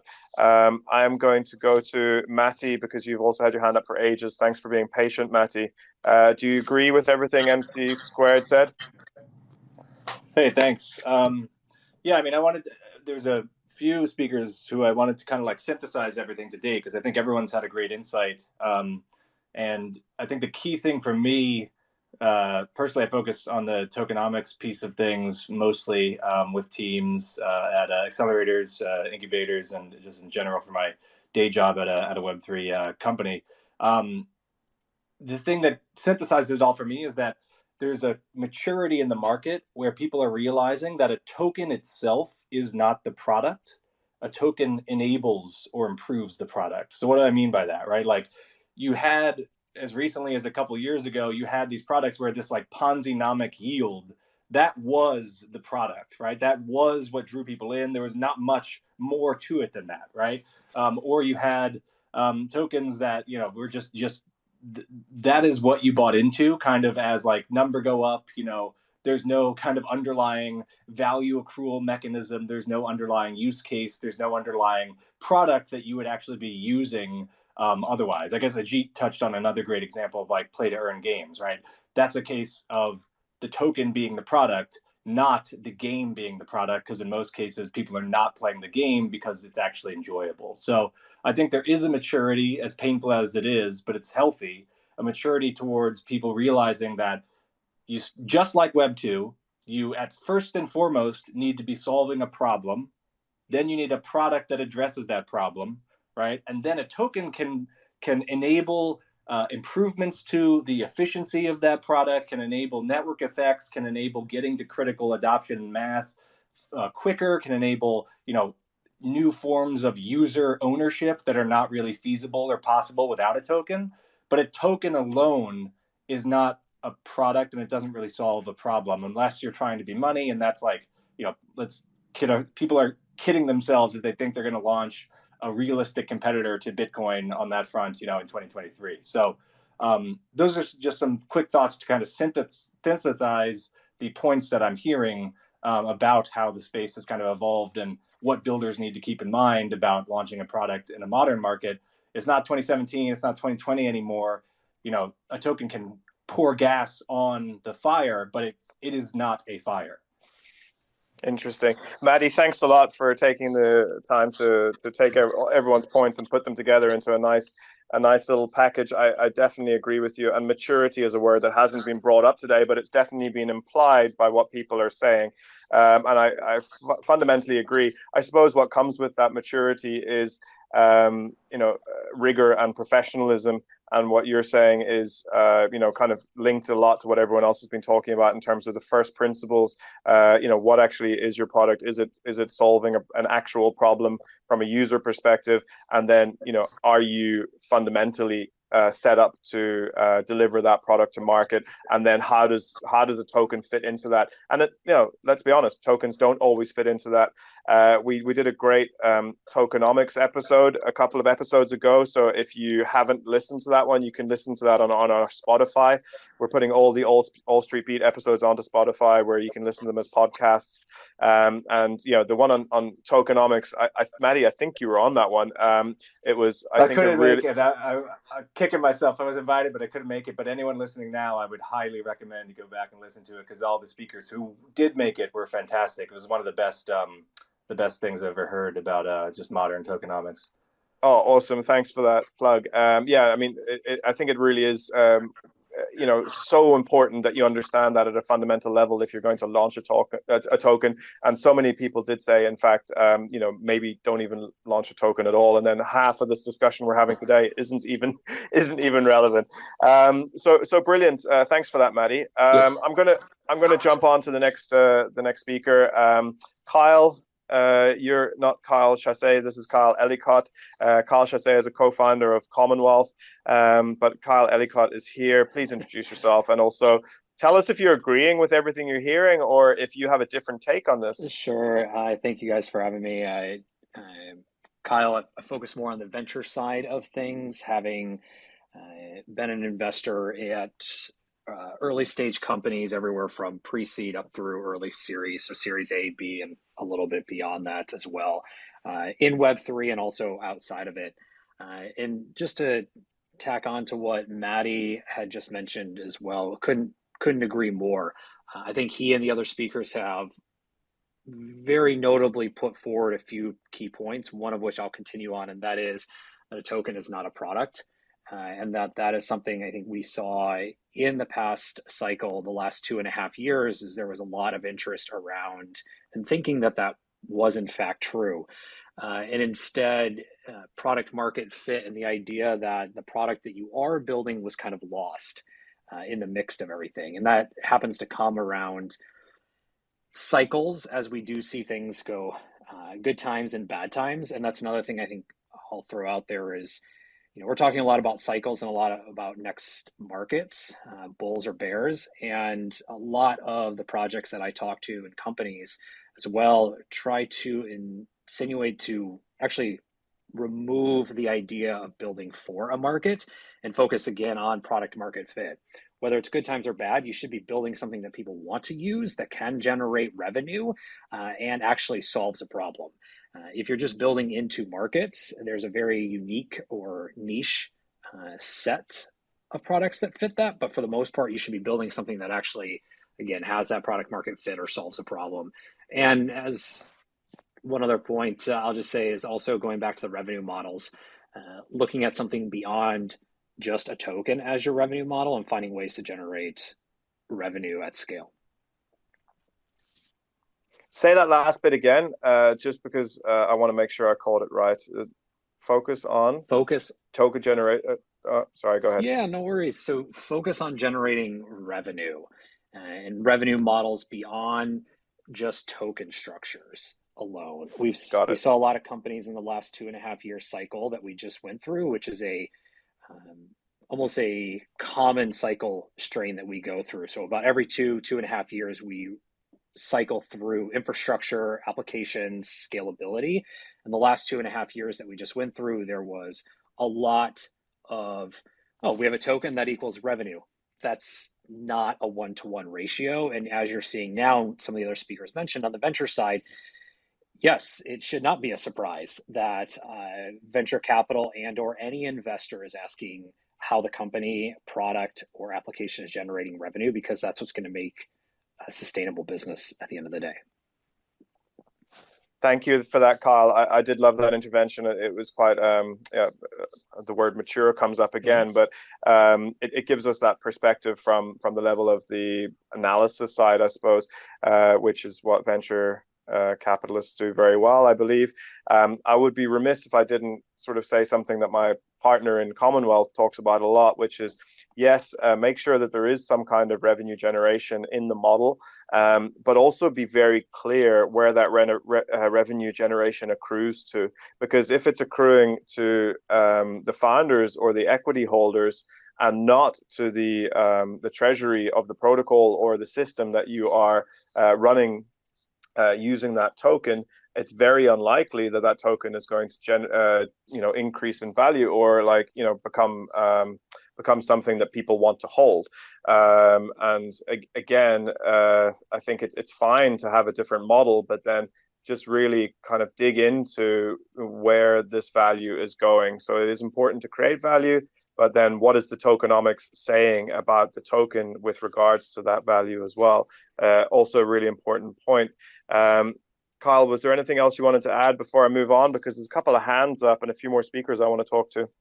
Yeah, sure. So just to add on to that, I couldn't agree more. And I think that projects, part of me, need to look beyond white paper or technical papers to include that kind of information and be very clear up front, wherever it may be, on how that works.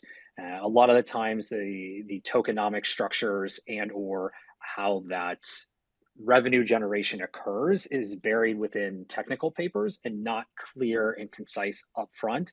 And if, as an industry, we want to onboard billions of users and have things working at scale, that kind of transparency needs to be there, and that trust needs to be rebuilt in many ways and be back into a place where people just assume that they are being taken care of in that sense of revenue is transparent, revenue is being generated and going in and out of the company and not just to one particular party.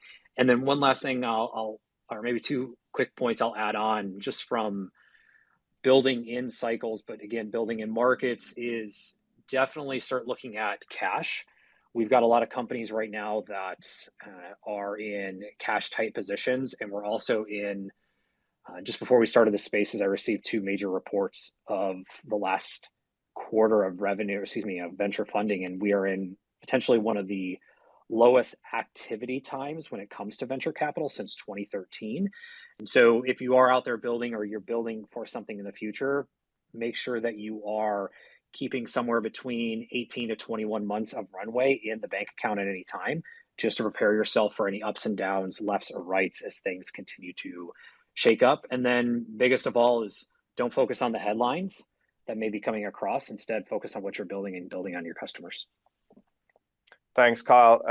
Great points. Thank you. I hope everyone has the luxury of 18 to 21 months runway in their bank accounts. But I suppose you need to be able to get there as well, which is one of the points. Gabriel Najit, I'm going to come to you in 1 second. I would be remiss if I didn't give the other speakers a quick chance. So I hope that's cool if you can just hang on for a second. Jin Kang, welcome back to All Street Beat. Love having you here. What are your thoughts on all of this so far? I'm sure you got a few things to add. Yes, great points, guys. The only thing I would add is I think a lot of the projects are having a hard time to think about PMF. So I think we're continuing to see a lot of infrastructure projects with token component come out, because I think a lot of liquidity is back in the market as we see in the traditional equity market. So I think that play is going to be game. But my hope is that we're going to see a lot of more consumer applications that should come up with fun games or more usage case to come out. We are seeing a lot of developments happening, but it just takes 24 months plus to even build something playable at this time. So hopefully, with a lot of gaming projects, for instance, that have raised a lot of capital, they will be able to build something more interesting. But we'll see how that looks like in the next 24 months. But it's tough to say what's going to look like in the next 6 months, just given the time that it takes for you to actually build a fun game or a usable product. So that's all I'm going to say for this time around. Hey, let me put you on the spot before you go away, Jin. If you were at the point right now where you were ready to launch, would you launch your token right now, or would you hold off? Now, I mean, yeah, I think it's much better environment to launch now. Obviously, it will be better if the interest rate starts going down, but I think a lot of expectations are baked into the market that I think we are seeing the peak of interest rate, and I think the macro environment, at least in the U.S., is doing much better. The black swan event, I think, is going to be probably China or any other unforeseeable factors in the U.S. that blow up. But for the time being, I think it's not a bad time to launch if you have a clear tokenomics and a product that people want to use. Nice. Okay. Thanks, Jin. So moving on to, sorry, 1 second, just go to my list here. Dorothy, I haven't heard from you yet. Thank you for being patient. Dorothy, if you're still there, Yeah. let's hear you. Yeah. Thanks for having me here. I kind of lost the question too. I think the question is advice on building in bear market. Well, it's more about launching in a bear market. So if you're an entrepreneur, a founder, or somebody who invests in projects, what would you be advising? If the same question I just asked Jin, would you launch now in these times, or how would you launch? Yeah, so normally bull market is a good time to launch projects that are fast followers. Basically, you have clear winners in a certain area, and then you have quick followers who are good at execution. Um, but um, but it's very hard to have real innovation during bull market because everyone is too distracted. There are just too many market opportunities, and also even the developers themselves would be very distracted.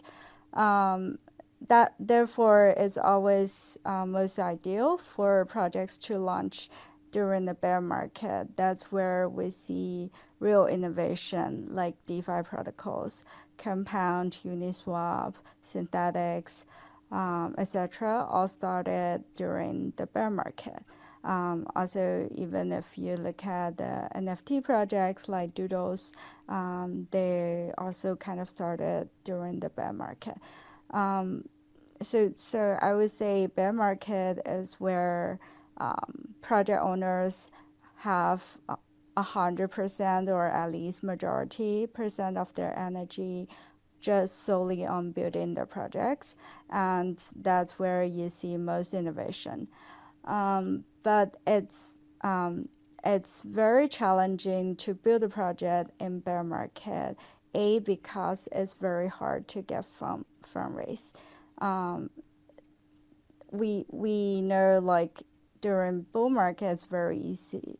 It's very easy to get funded, but when market sentiment is not so good, all the VC funds will be reluctant to deploy any capital, and they'll try to push down your valuation.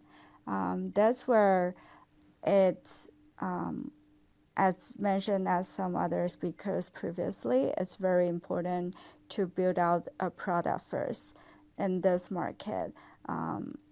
Even if you couldn't build out a full product, having a prototype or having a test net would be extremely helpful if you don't have a lot of connections in the VC world. Of course, if you have extensive connections and have already a very good track record in the industry, then it will be a lot easier to fundraise even during the bear market.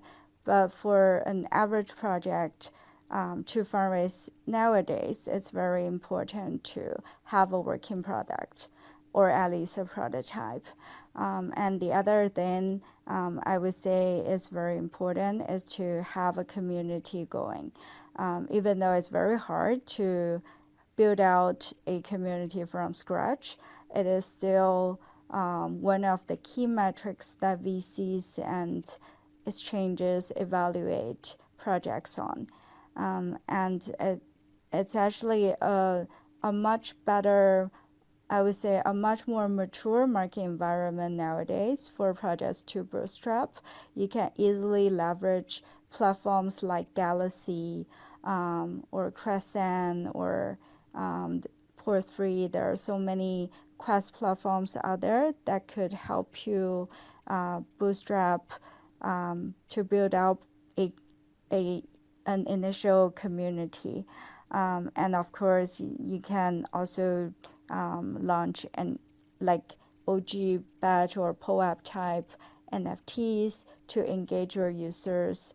And also you can also like build out your profile on Twitter and attend Twitter spaces to promote your own project. There are various ways projects can use to promote their own project during the bear market, because you don't actually get that many builders in the bear market. Most scammers will leave the industry until the market is back. So you're left with higher quality builders, even though the quantity might not be as large.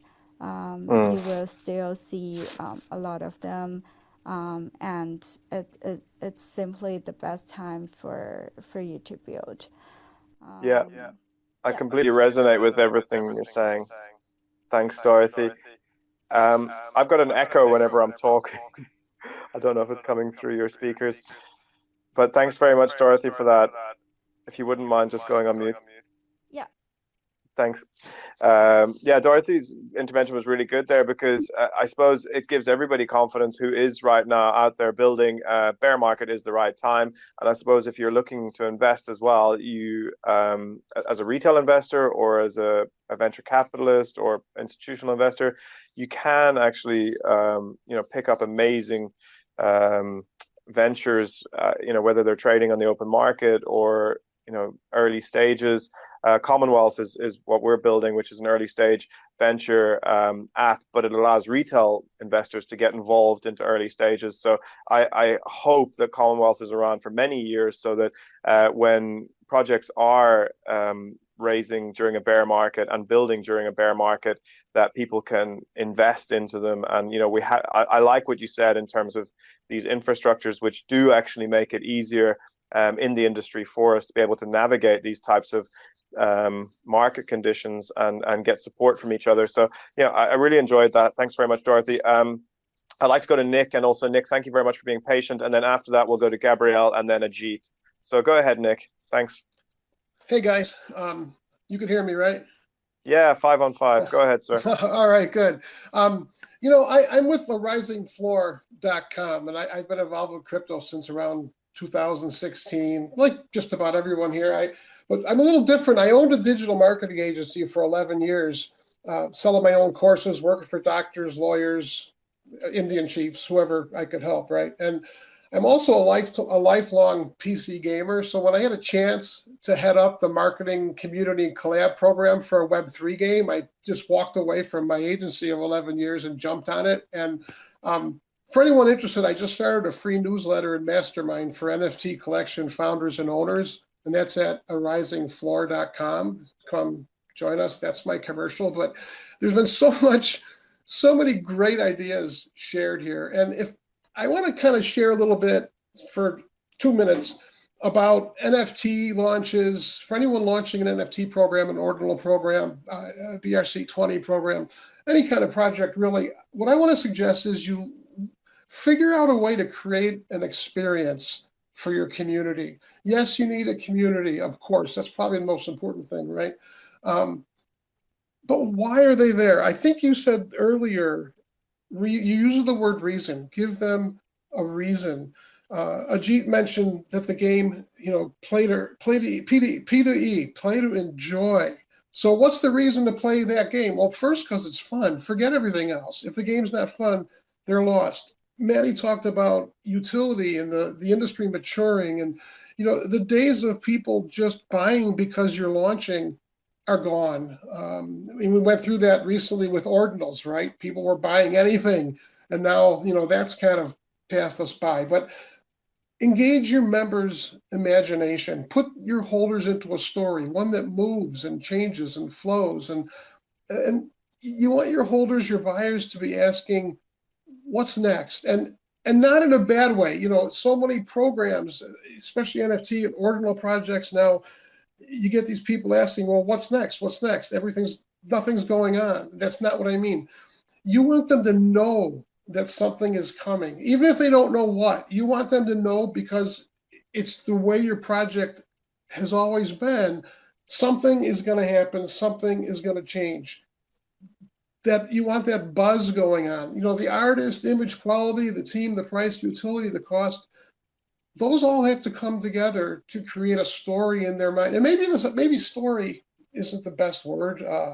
Maybe dialogue or elevator pitch. You know, you hear about an elevator pitch. If you're in business, you're supposed to be able to describe what you do in a 15-second, 20-second little blurb they call an elevator pitch. Well, is there an elevator pitch that your holders, your community would use about your project to tell others why they should become involved? When your community is excited about the project, they'll tell others about it, but you have to provide that to them. You have to provide that story to them. You can't just let them make it up.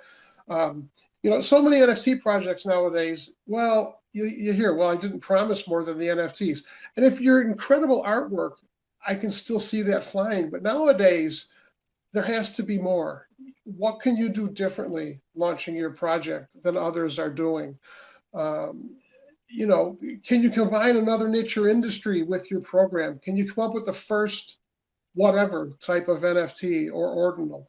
What can you do that's different, that becomes part of that story that your community will tell others on your behalf? And I could talk about this forever, but in addition, treat it like a business. So many people are launching and they're not treating it like a business. They're launching an NFT collection or an ordinal collection or ERC20, and they don't have an email list. They don't have a website. They're not using social media. They're just expecting everything to happen. So create a story, be present with your people, and look down the road. Look for a long term. Don't if you're just in it to make some money and get out, you're hurting your people. You're hurting the industry. And in the long run, you're going to hurt yourself. So treat it like a business and look down the road for the long, paint the picture for be here for the, what do they say, the marathon, not the sprint.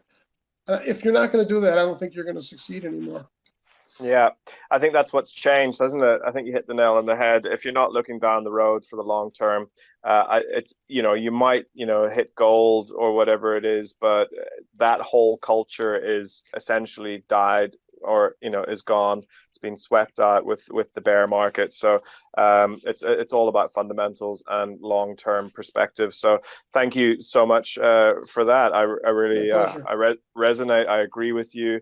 I think we've had a really wide spectrum of guests on the panel today, and it's been super interesting to hear the different perspectives, right? From a central exchange to founders themselves to commentators on, like yourself on NFTs, and then also a lot about gaming and then venture capitalists. But I definitely have identified quite a lot of red threads going through the whole conversation, which I personally am taking to heart. So thank you very much. It's been a really rich experience for me. I'm gonna allow the people with their hands up to kind of round us up, because soon it's just going to be us left in this room. But Gabrielle, you first, and then Ajit, and then we'll start to wrap things up.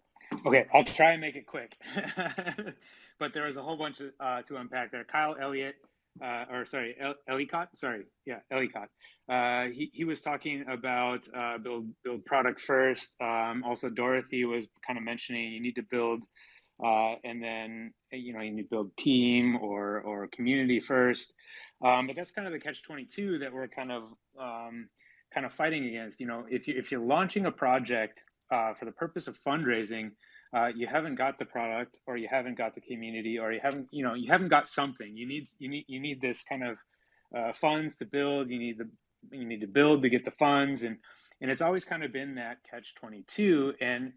And essentially, it's all about balance, in my opinion. And I think that's the main reason why bull and bear markets exist, is because the whole industry, every single project that's involved in it is trying to find that balance. And I think that bear markets are essential for the health of the ecosystem. And I think what we're seeing with new projects coming out, and the projects that are still here was also something that was echoed by pretty much everyone that's talked now. If you're building in the bear market, you're usually not such a bad guy. You're usually in it for the right reasons. And so that kind of comes down to, this dissonance between this idea of tokens as a product and kind of the investor sentiment, which I still see quite heavily in a lot of people who invest into Web3 projects. They're all still treating it like, this is the token, I bought the token goes up and I get my money. And that's still happening. Even now, we're almost a year into the bear market. And, it's like, how can we as an industry kind of educate and shift that sentiment away from that kind of hype train? The meme coins kind of came out and everybody was hopping on board, Hopium and, Pepe coin and all that stuff. And it was kind of the same thing over again. And those of us who are in the industry, in building, we're just like, God, why can't they just give some of that money to the builders? Yeah. So it's a little frustrating on that sense, but I think there's one simple recipe that everybody here can do. Follow the people who are up here speaking. Retweet, just go and find something that they're doing that you like and try and amplify that. So find projects that are still building, find ideas that you believe in, and forget in a bear market, forget the pump and dump idea. Forget the idea that I'm going to buy this token low and I'm going to sell it high. Go in with the idea that you're going to go in and you're going to support a token because you believe in the product. And I think that's the answer for pretty much all of these questions. So if you can find your market, if you can find those people, do that. If you're one of those people looking, find those projects. I'm going to respond to that in a second. I'm going to get Ajit to come in straight away. Ajit?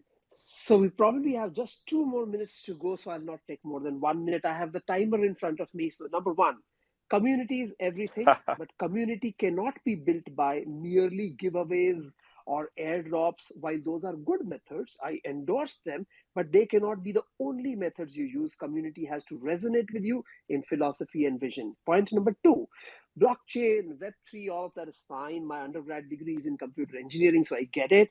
But for the common user, if we don't want 1 million people, but 1 billion people, they should not even know that there's a blockchain under it. Namely, Web3 people have to build for the world, not for a very small number of Web3 people. Number three, bear markets are a time to build. Yeah, we all say that. Well, is there any time to not build? As in, our bull market's not a time to build? The reason we say bear markets are a time to build is because, frankly, you can do nothing else. Number four, your project has to generate value. When the value gets captured in the form of revenue or income, it has to go back to the community. Number five, the legal and last five. Okay, I'm not going to go to 6 and 10. The legal and regulatory climate of this entire space is changing. So when somebody comes to a Twitter space and says that crypto or the token is not the product, completely right. But then your SAFT documents are saying that the token that you are selling is a finished product. So just be clear about what you're saying in public and what you're writing in your documents, because regulations can come and bite. I could go on till point number 50, but in the interest of time, thank you very much. Thanks, Ajit. That was brilliant. Again, we haven't really touched so much on the compliance and regulatory side of things. It does obviously make a huge impact on this maturity that we're talking about, though, as an industry. And I think it is part and parcel of a more sort of professional go-to-market and building of these ventures. We're in Web3, but we're not actually in a bubble. We should be learning as well from the world around us. And like you said, Ajit, building for the world around us, not just building for ourselves and for speculative purposes and really kind of all skimming out of the same pond, because that is literally just Ponzonomics, and everybody's going to, not everyone's going to lose then, but we know how that ends essentially. So it's not sustainable. I've loved the discussion today, and just going back to what you said, Gabrielle, we were talking about balance. Yeah, you said the word balance, and I love that because we I think we're starting to mature as an industry, and what I'm hearing is a lot of words that are much more grown up, and I can also relate that to how we evolve in life, right? You start off and it's all chaotic, it's all learning, and then you start to implement a lot of that learning, and that is literally called being mature. And we start to see semblance of that in our industry, and we're not quite there yet, but I do believe, Gabrielle, that we are getting closer, because today a lot of people have talked about how important the fundamentals are and the utility of what you're doing. So I buy token goes up, I sell token. Yes, that might still be an element of that, but unfortunately, yes, we did have Pepe season not that long ago, which was really just, I think, a caricature of our industry and something which made a mockery of the potential of this industry, but it was extremely interesting, and we shouldn't ignore it because it happened. But I call them the tsetse flies of the Web3 industry. the tsetse flies. Well, yeah. Listen, you can watch the whole ecosystem in a matter of days. 100%. Thank you. The tsetse flies. But essentially, a lot of people here on this panel have said the same thing, though. If you are going to launch a token, you need to make sure that that token is part of an economic system which is driven by value, and that value that is generated is coming from a real problem that your product or your service is solving. And if you are doing those things, then you have a good chance of doing well. But what we've heard is that retail investors are way more sophisticated now than they ever have been, and they are looking for those fundamentals. So if you are going to launch a project, you better make sure that the fundamentals are front and center. And that's why we're seeing quite a lot of interest now in revenue generated products or tokens, which somebody pointed out rightly is obviously flirting with the securities laws, especially in the US. But putting that to one side for now, it does imply that people are looking for intrinsic value whenever they're looking at tokens. So let's not throw the baby out with the bathwater, I would say. We have a system here which does allow decentralization and individuals to participate in economies and systems which were otherwise out of reach, right? If everything we talked about today was only available to accredited investors and through stocks and equities, then let's face it, it would be a whole different world, and we would have gone back 20 years. The fact is, we have this technology and we have this system which does allow for a whole world of possibilities to be explored. But of course, with that comes the necessity to do that in a good way. We talked about ethics as well. I think that was really, really important as well, because when you're bringing a product to market, you can make choices which are going to be questionable, but get you marginal gains. And I guess part of the maturity is also being responsible and acting in good faith, and making sure that the token that you have, actually the value is linked to the real value and not just artificially propped up. And I think that's really, really important. I want to thank also Wobie coming in and talking about the centralized exchange role. I think they do have a massive role, and they are a window to a huge amount of retail coming into Web3, and that is hugely important. However, I do believe that there is a legitimate discussion to be had over whether, if you're a founder, whether or not you lean towards central exchanges or you lean towards smart contract oriented infrastructures like DEXs and other liquidity providers. These are real choices that people have to make, and they come with a whole set of interesting issues to navigate. And I heard somebody at the very start of the show, which was brilliant, saying, I tried the old playbook. I tried to go and market the shit out of my product and get people to buy in on FOMO and hype, and it really didn't work. And I guess that was because, you know, you were in a different part of the cycle. Maybe if you were 12 months earlier, you would have succeeded. But the fact is you didn't, and you had to move towards more fundamental approach, using business development, partnerships, buy-in, organic growth, and that is bringing you success. And I hope that success is, you know, long term and, you know, really stable, and brings you rewards, because it is a sign of a more mature market, even if it is slightly less exciting. Let's face it, we maybe don't have the hundreds and thousands of X's anymore when it comes to launching tokens, but probably that's a good thing long term. I'm going to end on that note, but it's been an education for me. So I want to say thank you to all the panelists, the first panelist and the second panelist who joined us today. I hope everybody listening had a good time and learned something, and we look forward to seeing you again next time on the All Street Beat. Thank you very much.